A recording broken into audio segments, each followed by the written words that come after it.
আসসালামু আলাইকুম। একটি অতি গুরুত্বপূর্ণ বিষয় নিয়ে আজকে হাজির হলাম। Students and teachers relationship. বেশ কয়েকটি পোস্ট আমার দৃষ্টিগোচর হয়েছে যে স্টুডেন্টরা খুব খারাপ ভাষা ব্যবহার করে টিচারদেরকে, টিচার এবং স্টুডেন্ট যে রিলেশনশিপ সেটাকে নানাভাবে ব্যাখ্যা করার চেষ্টা হয়েছে, কিছুটা পজিটিভ কিছুটা নেগেটিভ।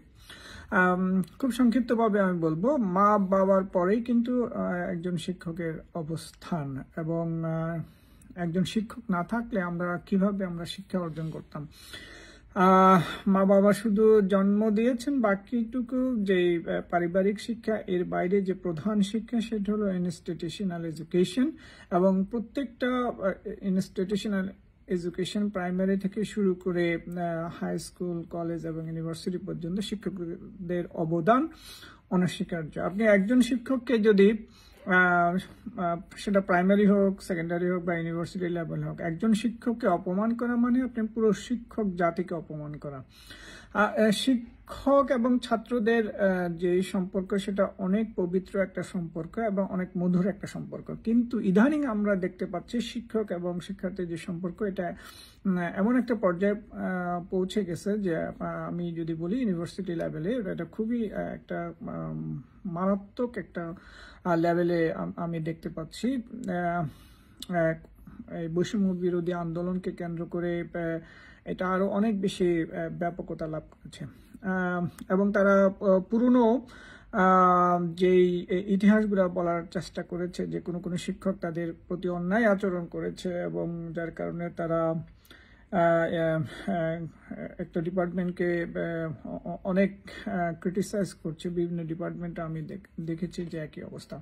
আমার ব্যক্তিগত অবস্থান থেকে বলে, আমি যেদিন থেকে শিক্ষক, আমি নিজেকে শিক্ষক হিসেবে দাবি করি না কখনোই, আমি একজন ছাত্র, এখনো ছাত্র হিসেবে নিজেকে পরিচয় দিতে স্বাচ্ছন্দ্য বোধ করি।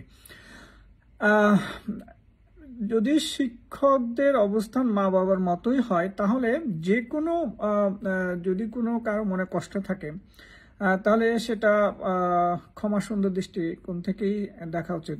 সেটা শিক্ষকদের পক্ষ থেকে এবং ছাত্রদের পক্ষ থেকে, উভয় পক্ষ থেকে হতে হবে। নাম্বার ওয়ান, যেমন মা বাবা যদি কোনো শাসন করে বা কোনো একটা মা বাবা যদি কোনো ভাইয়ের প্রতি বা বোনের প্রতি যদি অন্যায় আচরণ করে, আমরা কিন্তু মা বাবাকে কিন্তু ছেড়ে দেই না, কখনোই না।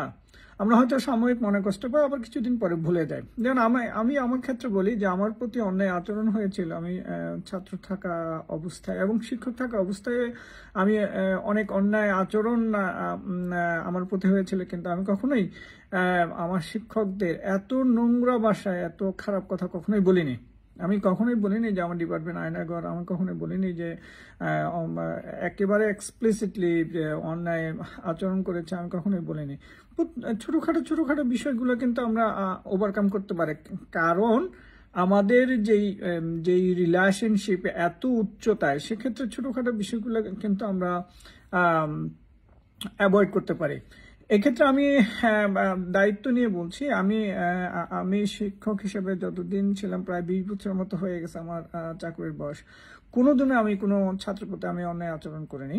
এটা আমি ব্যক্তিগতভাবে বলি, এবং সব স্টুডেন্টকে আমি আমার নিজের সন্তান এবং নিজের ভাই হিসেবে আমি দেখেছি তাদেরকে। কিন্তু এখন বিষয়টা অনেকটা খুব টক্সিক হয়ে গেছে। আমি অনুরোধ করব এই টক্সিক রিলেশনশিপটা যেন ঠিক আগের মতো মধুর সম্পর্কে পরিণত হয়।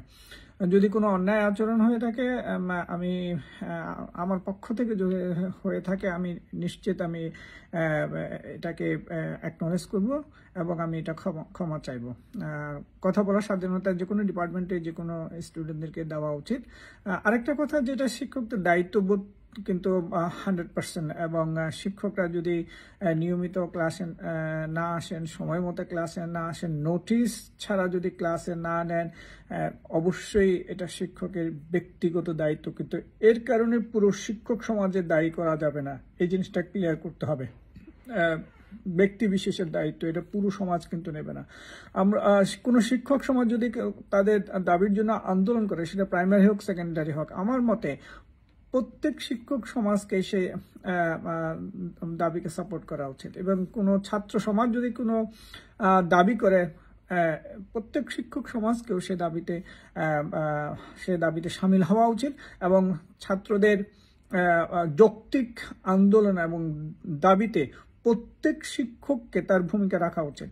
কেউ যদি ছাত্রদের যৌক্তিক দাবিকে অ্যাভয়েড করে তাহলে তিনি অন্যায় করবেন, এটা আমার ব্যক্তিগত মতামত। আমি আশা করব, আকুল আবেদন জানাবো প্রত্যেক শিক্ষক এবং ছাত্রকে, আমাদের যে মধুর সম্পর্ক, সেই মধুর সম্পর্ক আগের মতো থাকবে, এবং যুগ যুগ ধরে এই পবিত্র সম্পর্কটাকে আমরা লালন করব। আমি আবার বলছি, আমরা উভয়কে ক্ষমা সুন্দর দৃষ্টিতে দেখব, তাহলে আমরা এই পবিত্র সম্পর্কটাকে আমরা টিকিয়ে রাখতে পারবো। ধন্যবাদ সবাইকে। আসসালামু আলাইকুম রহমতুল্লাহ বরকাতুহ।